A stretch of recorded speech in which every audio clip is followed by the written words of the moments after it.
என்னப்பா ஒரே புன்னகையா இருக்கு அப்படிங்கிற போல தானே கேக்குறீங்க. வரக்கூடிய செய்திகள் அது போல இருக்கு. செய்திகள சொல்றேன் கேட்டுட்டு நீங்களே எப்படியெல்லாம் உக்ரைன்ல நடக்குதுன்னு பாருங்களேன். உங்களுக்கு இந்த புன்னகை வந்துச்சா இல்லையா அப்படிங்கிறத சொல்லுங்க கமெண்ட் செக்ஷன்ல. என்னன்னா, ஒடசால இருக்கக்கூடிய ஒரு டெரிட்டோரியல் டிஃபென்ஸ் பிரிகேடோட கமாண்டர். டெரிட்டோரியல் டிஃபென்ஸ் பிரிகேட்னாலே அந்த பகுதிய பாதுகாக்க வேண்டிய பொறுப்பு அந்த கமாண்டருக்கு இருக்கா இல்லையா? அதனால பேஸ் கட்டலாம் அப்படிங்கிற முடிவெடுத்துக்கிறாரு. நார்மலா இதெல்லாம் சகஜம் தானே. இது தப்புங்களா? தப்பு இல்லல்ல. சோ அப்படி பேஸ் கட்டினா ராணுவத்துக்காக கட்டிக்கணுமா? முதல்ல நம்மளுக்காக கட்டிக்கணும் இல்லையா? நம்மளுக்காக ஒரு பேஸ் கட்டிட்டு அது நம்ம ப்ரொடெக்டடா இருந்தா தானே அதுக்கப்புறம் நாட்டை பாதுகாக்க முடியும். அதனால இவர் என்ன யோசிச்சுக்கிறாரு, வீடு கட்டலாம் அப்படின்னு யோசிச்சுக்கிறாரு. அதனால ஒரு எஸ்டேட்டாவே கட்டிடலாமே அப்படிங்கிறது. ஏன்னா நிறைய ராணுவ வீரர்கள் இருக்காங்க. அவங்களுக்கு சம்பளம் கவர்மெண்ட் கொடுக்குது, போர்ல வேற இருக்குது நாடு. அதனால அந்த பகுதியை பாதுகாக்கணுன்றதுக்காக எஸ்டேட் கட்டுங்கப்பா அப்படின்னு அவருக்கு கீழே இருக்கக்கூடிய வீரர்களுக்கு ஆணையிட, கமாண்டர் ஆணையிட்டாருன்னா வீரர்கள் அதை செய்யணுமா இல்லையா? சோ அதனால செஞ்சுக்கிறாரு. இது என்னங்க தப்பு இருக்கு? ஒண்ணுமே தப்பு இல்லைல்ல. ஒரு எஸ்டேட் நல்லா தளதளன்னு கட்டிக்கிறாங்கப்பா. இமேஜ் பாருங்க எப்படி பிரம்மாண்டமா ராணுவ வீரர்கள் எப்படி கட்டுமான பணியில இறங்கி இருக்கிறாங்க பாருங்க. வீடெல்லாம் கட்டி கொடுத்துருக்காங்க. இப்போ ரஷ்யா பாத்தீங்கன்னா ஜெயிச்சிட்டாங்க நாளை பின்ன உக்ரைன்ல ஏகப்பட்ட இடங்கள்ல அது டிராஸ்கோட தற்போதைய நிலவரம் சைட்ல வீடியோ பதிவுகளோட இருக்கும். இந்த அளவு கழிஞ்சிருச்சு. இப்ப ராணுவ வீரர்களுக்கெல்லாம் இப்ப இருந்தே கட்டுமான பணியை சொல்லி கொடுத்தாதானுங்க நாளைக்கு ரஷ்யா ஏன்பா பில்டிங் கட்ட தெரியுமா? சரி வாங்க எல்லாம் பில்டிங் கட்டுங்கன்னு சொன்னா எல்லாம் போய் பில்டிங் கட்ட முடியும். அது ஒரு வேலை கிடைக்குமா இல்லையா? அதனால ஏதோ ஒரு யோசிச்சு செஞ்சிருப்பாங்களா இருக்கும். சரி நம்ம விஷயத்துக்கு வருவோம். இப்ப என்ன பண்ணிக்கிறாங்கன்னா அந்த எஸ்டேட் கட்டலாம் அப்படின்னு முடிவு எடுத்து எஸ்டேட்டா கட்டி இருக்கிறாரு ஒடசால இருக்கக்கூடிய கமாண்டர். அப்படி கட்டும்போது அரசாங்கம் கண்டுபிடிச்சிட்டாங்க எப்படி இந்த கமாண்டருக்கு எஸ்டேட் கட்டிக்கிறாங்க காசு செலவு பண்ணாம அப்படின்னு பார்க்கும்போது தான் அவரோட பிரிகேட்ல இருக்கக்கூடிய வீரர்களை வச்சு இந்த எஸ்டேட் கட்டிட்டாரு அப்படிங்கிறது இப்ப குற்றம் நிரூபிக்கப்பட்டுருச்சு.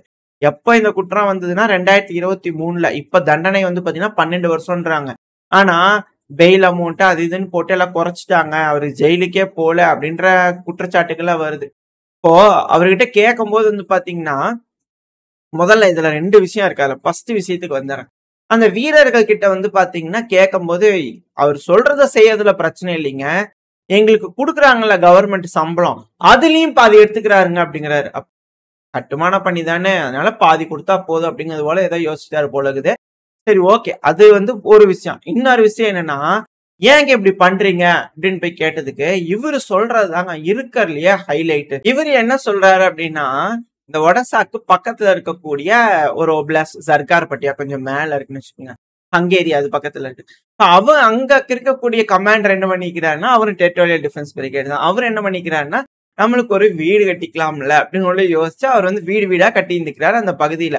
இதை பார்த்து இந்த ஐடியா நல்லா இருக்குதேப்பா, சும்மா தானே இருக்கிறாங்க பசங்க, வீடு கட்ட சொல்லலாம்னு அவரை பார்த்து நான் கட்டணுங்க அப்படிங்கிறது போல இவரு சொல்ல. அப்ப எத்தனை பேர் தான்ப்பா இதெல்லாம் நல்லா இருக்குன்னு சொல்லி எந்தெந்த பகுதியில தான் வீடு கட்டி இருக்கிறீங்க?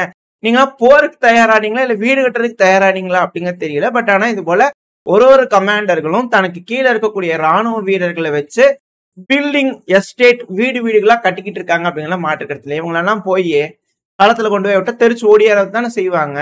இதுல பாத்தீங்கன்னா இப்ப இன்டர்வியூ வேற எடுத்துக்கிறாங்க. அதாவது பிரான்ஸ் ட்ரைனிங் மட்டப்பட்ட பிரிகேடு அவர் பாத்தீங்கன்னா போய் நின்னா ஆளுங்களையே காண எல்லாம் தெரிச்சு ஓடி போயிட்டாங்க அப்படிங்கிற சொன்னாங்க இல்லையா? அதாங்க அந்த 185வது பிரிகேடு கீவா பானாவா அந்த பிரான்ஸ் ட்ரைனிங் கொடுத்தாங்களா அவங்க. இப்ப அதுல தப்பி ஓடிய நபரை புடிச்சுக்கிறாங்க. அது மேற்கு மீடியாக்கள் தான் அது போல எடுத்துக்கிறாங்க. அவர் கூட பாத்தீங்கன்னா பலரும் தப்பிச்சு ஒடியான்ட்டாங்களாமா. இதுதான் நல்ல முடிவு பாருங்க. சிலர்லாம் பாத்தீங்கன்னா களத்துல ரொம்ப டஃப்பான ஸ்பாட்ல இருக்கிறாங்க, ஹாட்டான இடத்துல இருக்கிறாங்க. கஷ்டம்தான், கொஞ்சம் சிக்கல் தான். ட்ரைனிங் கொடுக்கலாம் ஒன்னும் கொடுக்கல, பெருமளவுல எதுவுமே இல்லைங்க. நாங்களாம் யாருங்க கொத்தனாரு, மேஸ்திரி, டிரைவரு இது போல வேலைகள் பார்த்துட்டு இருந்தாங்க. எங்களைய ப்ராப்பரா ட்ரைனிங் கொடுக்காம கொண்டு போய் விட்டாங்கன்னா எப்படி? அதாவது ப்ரொஃபஷனலா இருப்பாங்களா அவங்களதான் கொண்டு போயிடணும். இப்போ ஃபர்னிச்சர் ரெடி பண்றவங்களுக்கு தெரியும். புதுசா ஒரு ஆளை கூட்டிட்டு போய் அந்த ஃபர்னிச்சர் ரெடி பண்றவர் கூட நீ காம்பீட் பண்ணி ஜெயிச்சு காட்டுப்பா அப்படின்னா எப்படி ஜெயிக்க முடியாது. இப்ப ரஷ்ய வீரர்கள்லாம் யாரா இருக்காங்க? ப்ரொஃபஷனல் சோல்ஜர்ஸா இருக்காங்க. அதாவது அவங்களுக்கு எல்லாம் பயிற்சி கொடுத்துருக்காங்க. வீரர்கள்லாம் மென்டாலிட்டியா இருக்காங்க. இப்ப அவங்க கிட்ட போயிட்டு நம்ம நின்று சுடணும்னா இப்படி சுடணும், அப்படி சுடணும், இந்த ஆங்கிள் வச்சு சுடணும்னா அவங்களுக்கு ட்ரைனிங் இருக்கும். பல வருடங்களா ட்ரைனிங் எடுத்திருப்பாங்க. இப்ப அவங்களுக்கு இணையா ஒண்ணுமே தெரியாம இந்த அப்பா இப்படி துப்பாக்கி வச்சுட்டுனா சுடும் போ ஃப்ரெண்டுக்கு அப்படின்னு அனுப்பிச்சு விட்டாங்கன்னா எப்படி போறது அப்படிங்கிற நியாயமா கேட்கிறாரு.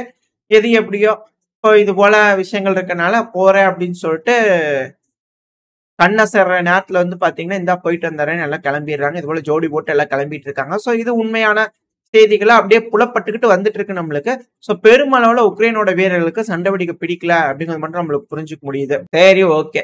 அப்படி பிடிக்கல அப்படின்னா என்ன செய்யணும்? இப்ப டிசிசி எம்ப்ளாயி வலுக்கட்டாயமா ஆளுங்களெல்லாம் பிடிச்சிட்டு போயிடறாங்க. விருப்பப்பட்டு தான் வராங்க, அவங்களும் போயிடுறாங்க. இப்ப அவங்களுக்கு வந்து சண்டை பிடிக்க தெரியல, போனா பயமா இருக்கு. சோ அந்த பயத்தை எப்படி ஓவர் கம் பண்ணலாம்? சைட்ல வீடியோ பதிவுகளோட இருக்கும். நல்லா அர்ச்சனை செஞ்சோம்னா பயம் போயிடும் அப்படிங்கிறது போல உக்ரைனோட அந்த கமாண்டர்ஸ் இவங்களா இருக்கிறாங்க இல்லையா? சோ அவங்கள என்னென்ன செஞ்சிருக்கிறாங்க, அர்ச்சனைகள் என்ன மாதிரிலாம் செய்யறாங்க அங்க இருக்கக்கூடிய வீரர்களுக்கு அப்படிங்கிறது போல சைடுலோட இருக்கும். பாவமா இருக்கு, என்ன பண்றது? புடிச்சிட்டு போறாங்க. புடிச்சிட்டு போனா ஒருத்தவங்க போய் அதை கட்டுங்கிறாங்க, இன்னொருத்தங்க அப்படிங்கிறாங்க. அங்க கொண்டு போய் களத்துல நின்னா ரஷ்யா வேற அடிக்குது. இங்கிருந்து தப்பிச்சு போனா இதையும் வேற புடிச்சு கொண்டு வந்து ஜெயில கேஸ் போடுறாங்க. சரி, ஜெயிலுக்கு தான் போய் நிம்மதியா இருக்கலாம்னு பார்த்தா அங்கே வந்து இங்க ஜெயில வேணாம்ப்பா, வா ஃப்ரண்ட்ல எனக்கு போலன்னு கூட்டிட்டு போயிடுறாங்க. என்னதான் பண்றேன்னே தெரியல, பாவமா இருக்கு. என்ன பண்றேன்னு தெரியல. எப்படிதான் முடிவு வரும்? ட்ரம்ப் அவர்கள் கிட்ட இந்த முடிவு இருக்குமா, இல்ல இது பெரும் பிரச்சனையா மாறுமா அப்படிங்கிறது தெரியல. இது எல்லாத்துக்கு மேல இப்ப புதுசா வந்து பாத்தீங்கன்னா ஆல்ரெடி இருக்கிறது தான் இதை வந்து பேசிட்டு இருந்தாங்க. இப்ப டிசிசி எம்ப்ளாயிஸ்னா வந்து பாத்தீங்கன்னா மொபைலைஸ் பண்ணும்போது அதிகமான சேலரி இருக்கக்கூடிய பர்சன்ஸ் வந்து மொபைலைஸ் பண்ண மாட்டாங்க. ஏன்னா அவங்களால மொபைலைஸ் பண்ணக்கூடாது, கோட்டா வந்து ரிசர்வ் பண்ணி வச்சிருப்பாங்க. இந்த எம்ப்ளாய் எல்லாம் ரொம்ப ஸ்பெஷலிஸ்ட், இவங்க ரொம்ப முக்கியம் கம்பெனிக்கு, அப்படி இருந்தாதான் சம்பாதிச்சாதான் வேலை செய்ய முடியும், கம்பெனி நடத்த முடியும் அப்படிங்கிறது போல ஒரு சர்டிபிகேட் இருக்கும், அதை வச்சிருப்பாங்க. அதெல்லாம் இருந்தாலும் பரவாயில்ல, பண்ணுங்க, தேவைப்படுது ஆளுங்க அதிக அளவுல. நான் 5 லட்சத்துக்கு பிளான் பண்ணாங்களாமா, 2 லட்சம் தான் பண்ணிக்கிறாங்களாமா. சோ அதிக அளவுல பண்ணணும், அதனால பாக்குறவங்க எல்லாம் பண்ணுங்க, ஒன்றும் பிரச்சனை இல்லை அப்படிங்கிறது போல கொடுத்துட்டாங்க. அதுக்கான அப்ரூவல் வந்துருச்சு அப்படிங்கலாம் சொல்றாங்க. ஸோ என்ன நடக்க போகுதுன்னு தெரியல. ஸோ பொறுத்து இருந்து பார்ப்போம். 5 லட்சம் பேர்த்த டார்கெட் அச்சீவ் பண்ணதுக்கு அப்புறமா எந்தெந்த பகுதிகளில் உக்ரைன் தரப்பு வந்து அவங்க அஃபென்சிவ் ஆபரேஷனுக்கு களமிறக்கி விட போறாங்க அப்படிங்கிறதெல்லாம் பொறுத்து வந்து பார்த்தரலாம். ஏன்னா அந்த இது லோட் ஆயிருக்கும். அந்த நியூஸை பார்த்தீங்கனாலே உங்களுக்கு தெரியும். அவர் உக்ரைனோட ஒரு எம்பி தான், அந்த நேம் ஹைலைட் ஆயிருக்கும் இல்லையா? அவர் தான். அவர் வந்து பாத்தீங்கன்னா அவர் சொல்றாரு, பல கேஸ் வருது போல கம்ப்ளைண்ட், அதாவது ரிசர்வேஷன் இருக்கு அப்படின்னாலும் அவங்கள பிடிச்சிட்டு போயிடுறாங்க அப்படின்னு பல கேஸ் வருதுன்னா என்ன அர்த்தம் அப்படின்ற கேள்விகள் இருக்கு இல்லையா? ஸோ அதோட பல விஷயங்கள் வந்து பாத்தீங்கன்னா உக்ரைன் தரப்பு வந்து வந்துகிட்டு இருக்கு. அதெல்லாம் எப்படி சரி செய்ய போறாங்க அப்படிங்கறத பொறுத்து வந்து பார்த்தலாம். அடுத்தது அப்படியே நம்ம களத்துக்கு போயிடலாம். களத்துல வெலிகா நோவோசில்கா. ஸோ இந்த பகுதிகளை சுத்தி வளைச்சிருக்காங்க ரஷ்யன்ஸ், அதுவும் பயங்கரமான தாக்குதல் பண்ணிட்டு இருக்காங்க அப்படின்னு சொல்லப்பட்டிருக்கு இல்லையா? ஸோ இந்த வெலிகா நோவோசில்காவோட தற்போதைய நிலவரம் என்ன அப்படிங்கிறதுக்காக அங்க இருக்கக்கூடிய உக்ரைனோட வீரர்கள் நிலவரத்தை வந்து பாத்தீங்கன்னா வீடியோ பிடிச்சி போட்டிருக்காங்க. சைட்ல வீடியோ பதிவு லோடா இருக்கும். அதுவும் குழி தோண்டி வச்சிருக்காங்க, எதுக்குன்னு தெரியல. மேபி கிணறு தோண்டி இருக்கிறாங்க, அங்க தண்ணி வேணா எடுத்து குடிச்சுக்குங்கப்பா அப்படிங்கிற ரஷ்ய தரப்பு தோண்டி விட்டுருக்காங்களா என்னன்னு தெரியல. பயங்கரமான தாக்குதல் வெலிகா நோவோசில்கால் நடந்திருக்கு. கூடிய சீக்கிரத்துல ஒரு அஃபென்சிவ் ஆபரேஷன் அந்த பகுதியில ரஷ்ய தரப்பு எடுத்தாலும் ஆச்சரியப்படுறதுக்கு இல்லை அப்படிங்கிறது போல பல அனலிஸ்ட் வந்து கருத்துக்கள் இருக்கு. ஸோ பொறுத்து வந்து பார்ப்போம் இந்த பகுதிகளில் ரஷ்யா இனி எத்தனை நாட்கள் அவங்க கட்டுப்பாட்டுல கொண்டு வராங்கன்னு. எனக்கு தெரிஞ்சு ரஷ்யாவுக்கு ஒன்றும் அவசரமா இருக்கிற மாதிரி தெரியல. ஏன்னா இந்த இடத்துல ரொம்ப நாளா சுத்தி வளைச்சிட்டாங்க. சும்மா சபர்டேஜ் அண்ட் ரெகக்னிஷன் குரூப் தான் உள்ள போய் சும்மா சும்மா நாக் பண்ணிட்டே இருக்காங்களே தவிர பெருமளவில் அஃபென்சிவ் ஆபரேஷன் எடுக்கிற மாதிரி தெரியல. சுத்தி வளைச்சு வெயிட் பண்றாங்க. இது நார்மலா குராகவ் எல்லா பகுதியிலும் இது போலதான் நடந்துட்டு இருக்கு. அதே போலதான் இங்க நடக்குது அப்படிங்கலாம் மாற்று கருத்து இல்ல. அடுத்தது அப்படியே பக்ரோஸ்க்கு வந்துட்டோம்னா இது எப்ப ஆரம்பிக்க போகுது இந்த பேட்டில் அப்படிங்கிறத பலரும் எதிர்பார்த்துக்கிட்டு இருக்காங்க. ஏன்னா ரஷ்யாவோட ட்ரோன்கள் பக்ரோஸ்க் சிட்டிக்குள்ளேயே போய் ஒன்னொன்னா தேடி தேடி பார்த்து தாக்குதல் பண்ணிட்டு இருக்கு. ஸோ அது போலதான் சைடில் ஒரு வீடியோ பதிவு லோடா இருக்கும். ஸோ பயங்கரமான ட்ரோன் தாக்குதல்களை ரஷ்யா இந்த பகுதியில பண்ணிட்டு இருக்காங்க. அதுக்கு அடுத்தது அப்படியே கொஞ்சம் மேல போயிட்டோம்னா டர்னி, இதை நம்ம பார்த்தது இல்லை, பெருமளவுல நான் கவர் பண்ணது இல்லை. இந்த டர்னி, ஸோ இந்த டர்னில ஜப்ரியாட்ஸ் ரிவர் இருக்கு இல்லையா? ஸோ அந்த டைம்ல முன்னாடி எக்ஸ்பிளைன் பண்ணும்போது சொல்லியிருப்பேன். ஜப்ரியாட்ஸ் ரிவர் வரைக்கும் போயிட்டாங்க அப்படின்னா அதுக்கப்புறம் கீழே வந்தாங்கன்னா லிமன் பகுதி, ஏன்னா ஆல்ரெடி இந்த டைரக்ஷன்ல தான் வந்து ரஷ்ய தரப்பு வந்து போய் பிடிச்சிருப்பாங்க. ஸோ இந்த ஜப்ரியாட்ஸ் ரிவர் வரைக்கும் போயிட்டாங்க. போனதுக்கு அப்புறம் அதை தாண்டி வந்து பாத்தீங்கன்னா இவனிவ்கா அப்படின்னு சொல்லி ஒரு பகுதி இருக்கும். ஸோ அந்த பகுதி ரஷ்யா அவங்க கட்பாட்கள் எடுத்துட்டாங்க. இதை வந்து bro Ukrainian source deep state மேப்ல வந்து பாத்தீங்கன்னா கிரே ஜோன் மாதிரி காமிச்சிருப்பாங்க. ஸோ அந்த பகுதிகளில் ரஷ்ய தரப்பு வந்து கொடியேற்றி காமிச்சிருக்காங்க. ஸோ கொடியெடுத்து பிளான் பண்றாங்கன்னா அந்த பகுதிகள் அவங்க கட்பாட்கள் வந்துருச்சுன்னு அர்த்தம். இதுல என்ன ஒரு பெனிஃபிட்னா இவனிவ்கா சுத்தி வந்து பாத்தீங்கன்னா மர வரிசைகளா இருக்கும். அந்த ஒரு காலத்தினால பிளாட் டெரைன்ஸ் தான் இருக்கும். பக்கத்துல வில்லேஜஸ்லாம் ஒன்றும் பெருமளவுல இருக்காது.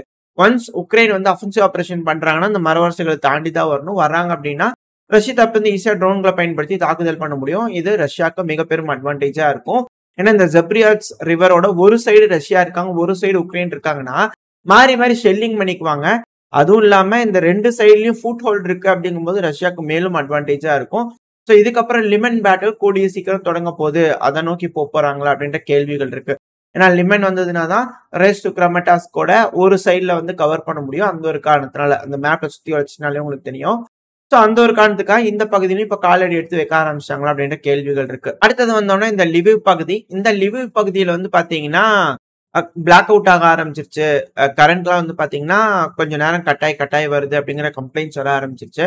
வின்டர் சமயம் ரொம்ப அதிக அளவுல குளிர் வரப்போகுது. இந்த டைம்ல இது போல பிளாக் அவுட்ஸ் நடக்குது அப்படின்னா, அதுவும் மேற்குலக நாடுகளோட பக்கத்துல இருக்கக்கூடிய பகுதி லிவிவ் ஒப்லாஸ்ட் இங்கே கட் ஆகுதுன்னா மிக பெரும் சிக்கல் தான் அப்படின்னு கூட சொல்றாங்க. இதை விட மிக பெரும் சிக்கல் டிரான்சிஸ்டியால ஆரம்பிச்சிருச்சு அப்படிங்கிறது போல பல செய்திகள் வந்துகிட்டு இருக்கு.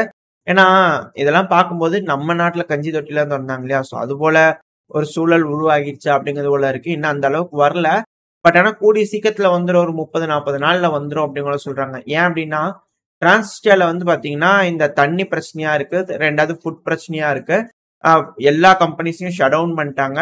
வெறும் இந்த குளிரை சமாளிக்கிறதுக்காக அளவுக்கு மட்டும்தான் அவங்க கிட்ட கரண்ட் இருக்கு. அப்படி ஓட்டினா மட்டும்தான் ஒரு 50-60 நாள் வரும் அப்படின்னு யோசிக்கிறாங்க. அந்த காரணத்தினால இப்ப இந்த பகுதியில வந்து பாத்தீங்கன்னா ஃபுட்டு கொடுக்கறது இதெல்லாம் கவர்மெண்ட் தரப்புல இருந்து ஆரம்பிச்சிருக்காங்க. கொஞ்சம் சிக்கலுக்குரிய பகுதி தான். ரெண்டாவது மால்டோவோட எம்பி இருப்பார் இல்லையா, ஸோ அவர் தரப்பு வந்து காசு இருக்கு, டிரான்சிஸ்டியாவை நம்மளோடய சேர்த்திக்கலாங்க பாவங்க அப்படிங்கிறது போல, இதுக்கு தானே திட்டம் போட்டீங்க அப்படிங்கிறது போல பல அனலிஸ்ட் தரப்பு கருத்துக்கள் இருக்கு. ஸோ பொறுத்து வந்து பார்ப்போம் என்ன நடக்க போகுது, எது நடக்க போகுதுன்றதுலாம். கடைசியா இந்த கர்ஸ்க் பகுதிக்குள்ள வந்துடலாம். இந்த கர்ஸ்க் பகுதியில வந்து பாத்தீங்கன்னா நார்த் கொரிய வீரர்கள் குறையிறாங்க இல்லையா, இதுக்காக 12,000 வீரர்கள் கிட்ட அனுப்பிச்சிருந்தாங்க இல்லையா நார்த் கொரியா, 3,800 பேர் அவ்வளவுதான் முடிச்சிட்டாங்க அப்படிங்கிற ஜெலன்ஸ்கி அவர்கள் தரப்பு வந்து கருத்துக்கள் வந்திருக்கு. மெச்சிக்க வேண்டிய விஷயம் தான். அதாவது இந்த பதிவோட தொடக்கத்துல வந்து பாத்தீங்கன்னா உக்ரைனோட வீரர்கள் எந்த அளவுக்கு வீடு கட்டி ட்ரைனிங் பண்ணிடுறாங்க. வெயிட் அதெல்லாம் தூக்கி ட்ரைனிங் பண்ணி வந்தாதான் இது போல நார்த் கொரிய வீரர்களை எடுத்து சண்டை போட்டு ஜெயிக்க முடியும் இல்லையா. அதனால 3,800 பேர்த்த கதம் பண்ணிக்கிறாங்க. அது ஒண்ணு இறந்திருப்பாங்க, இல்ல இன்ஜுரி ஆயிருப்பாங்க, கண்டிப்பா எங்களுக்கு தெரியும் அப்படிங்கிறது போல உக்ரைன் தரப்புன்னு சொல்லிக்கிறாங்க. ஸோ அதுவே நம்ம நம்பிக்கலாம். அப்பதான் அடுத்தடுத்த செய்திகள் தருவாங்க. ஸோ ஓரளவுக்கு தகவல்கள் வந்து பாத்தீங்கன்னா கவர் பண்ணிருப்போம்னு நினைக்கிறேன். இதோட இந்த பதிவு நான் முடிச்சுக்கலாம். இந்த பதிவு எப்படி இருந்துச்சு, உங்களுக்கு பிடிச்சிருக்கா, பிடிச்சினா லைக் பண்ணிட்டு உங்க ஃப்ரெண்ட்ஸ் பண்ணி ஷேர் பண்ணிக்கோங்க. அது கூடவே மறக்காம இந்த பதிவு பத்தி உங்களோட கருத்துக்களை கமெண்ட் செக்ஷன்ல சொல்லுங்க. இந்த பதிவு நல்லா இருக்கும்ன்ற நம்பிக்கையில் அடுத்த பேர் உங்களை சந்திக்கிறேன். அது வரைக்கும் ஸ்டே சேஃப், பை.